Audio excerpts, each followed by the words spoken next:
Alors, le motif, vous savez que pour le redimensionner, il faut que l'objet qui contient ce motif soit activé. Et il faut aller double-cliquer sur... Ben oui, déjà en ayant le fond en question en surbrillance dans la palette aspect. Parce que si on a plusieurs motifs, il faut bien indiquer que c'est celui-là qu'on veut redimensionner. Vous double-cliquez sur l'outil de mise à échelle. Et dans la boîte qui s'ouvre, vous avez la possibilité de ne transformer que les motifs. Il suffit de décocher transformation d'objet. Et là, je vais par exemple indiquer 50 à la place de 100. Voilà, 50, et j'ai un motif à 50%.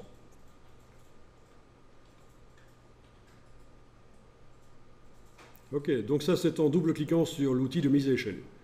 On avait également vu qu'on peut tourner le motif. Et ce qu'on avait oublié de voir, c'est comment on peut le déplacer. Et ça, c'est le double-clic sur la flèche noire.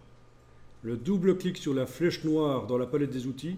Vous avez aussi la possibilité de déplacer uniquement les motifs, pas les objets. Et ça se fait en modifiant ici les valeurs. Par exemple, 0, touche tabulation. Vous voyez que le motif bouge? 0, touche tabulation. Je peux indiquer 3.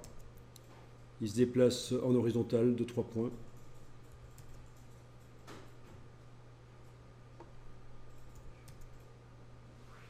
Voilà, comme ça, vous le déplacez. En vertical aussi. On peut mettre des valeurs négatives si on veut le déplacer vers le bas.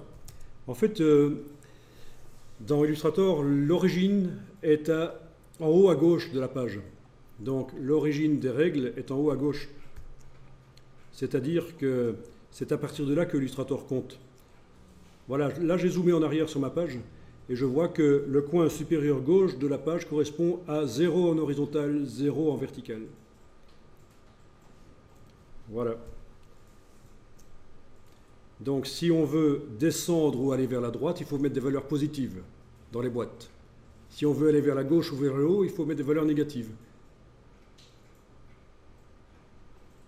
Donc ça c'est en ayant l'objet sélectionné, en double-cliquant sur la flèche noire, vous avez la possibilité de déplacer.